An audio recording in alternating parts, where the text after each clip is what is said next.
IPL కీలక దశకు చేరింది. ప్లే ఆఫ్స్ రేసులో ఉన్న జట్లు జాగ్రత్తగా ఉండాల్సిన పరిస్థితి వచ్చింది. లేదంటే అండర్ డాగ్ గా బరిలో దిగిన జట్టు కూడా షాక్ ఇస్తుంది.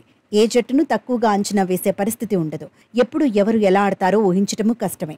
సీజన్ ఆరంభం నుంచి తడబడిన గుజరాత్ టైటాన్స్ బలమైన చెన్నై సూపర్ కింగ్స్ ను చిత్తు చేసింది. అంచనాలకు మించి రాణించింది. నిజానికి గుజరాత్ టైటాన్స్ ఇప్పటికీ టెక్నికల్ గా ప్లే ఆఫ్స్ రేస్లో ఉంది. కానీ ప్లే ఆఫ్స్ కు చేరడం కష్టమే. అందుకే ఆ జట్టు ఒత్తిడి లేకుండా ఆడింది. లీగ్ దశ ముగిసేసరికి పాయింట్ల పట్టికలో మెరుగవడం మీదే దృష్టి పెట్టింది. అహ్మదాబాద్ ఆతిథ్యం ఇచ్చిన మ్యాచ్లో చెన్నై సూపర్ కింగ్స్ ను ఆటాడుకుంది. తొలుత బ్యాటింగ్ చేసినా కాన్ఫిడెంట్ గా ఆడింది. కెప్టెన్ శుభ్మన్ గిల్, సాయి సుదర్శన్ చెలరేగిపోయారు. పరుగుల రేసులో ఇద్దరూ పోటీ పడ్డారు. చెన్నై సూపర్ కింగ్స్ బౌలర్లను సమర్థంగా ఎదుర్కొన్నారు. దీంతో పవర్ ప్లేలో వికెట్ కోల్పోకుండా జీటీ 58 పరుగులు చేసింది. పవర్ ప్లే తర్వాత కూడా శుభ్మన్ గిల్, సాయి సుదర్శన్ తగ్గేదే లేదన్నారు. 32 బంతుల్లో సాయి సుదర్శన్ హాఫ్ సెంచరీ చేశాడు. శుభ్మన్ గిల్ 25 బంతుల్లో హాఫ్ సెంచరీ మార్క్ అందుకున్నాడు. అదే ఊపును కొనసాగించారు. చూస్తుండగానే సెంచరీలు సాధించారు. ఇద్దరు 50 బంతుల్లోనే శతకాలను ఖాతాల్లో వేసుకున్నారు. గుజరాత్ టైటాన్స్ స్కోర్ను 200 పరుగులు దాటించారు. ఈ టైంలో తుషార్ దేశ్పాండే ఒకే ఓవర్లో ఓపెనర్లను ఇద్దరిని అవుట్ చేశాడు. చివరకు గుజరాత్ టైటాన్స్ 3 వికెట్లకు 231 పరుగులు చేసింది. శుభ్మన్ గిల్ 104, సాయి సుదర్శన్ 103 పరుగులు సాధించారు. తుషార్ దేశ్పాండే 2 వికెట్లు తీశాడు.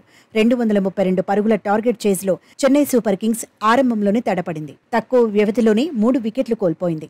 రచిన్ రవీంద్ర, రహానే, రుతురాజ్ గాయక్వాడ్ త్వరగా పెవిలియన్ చేరారు. అయితే డారిల్ మిచెల్, మొయిన్ అలీ మాత్రం దూకుడు చూపించారు. ఒత్తిడి లేకుండా బ్యాటింగ్ చేశారు. కావలసిన రన్ రేటుకు తగినట్టే గేర్లు మార్చారు. హాఫ్ సెంచరీలు సాధించారు. కానీ చెన్నై సూపర్ కింగ్స్ ను మోహిత్ శర్మ దెబ్బకొట్టాడు. డారిల్ మిచెల్, శివం దుబే, మొయిన్ అలీ వికెట్లను ఖాతాలో వేసుకున్నాడు.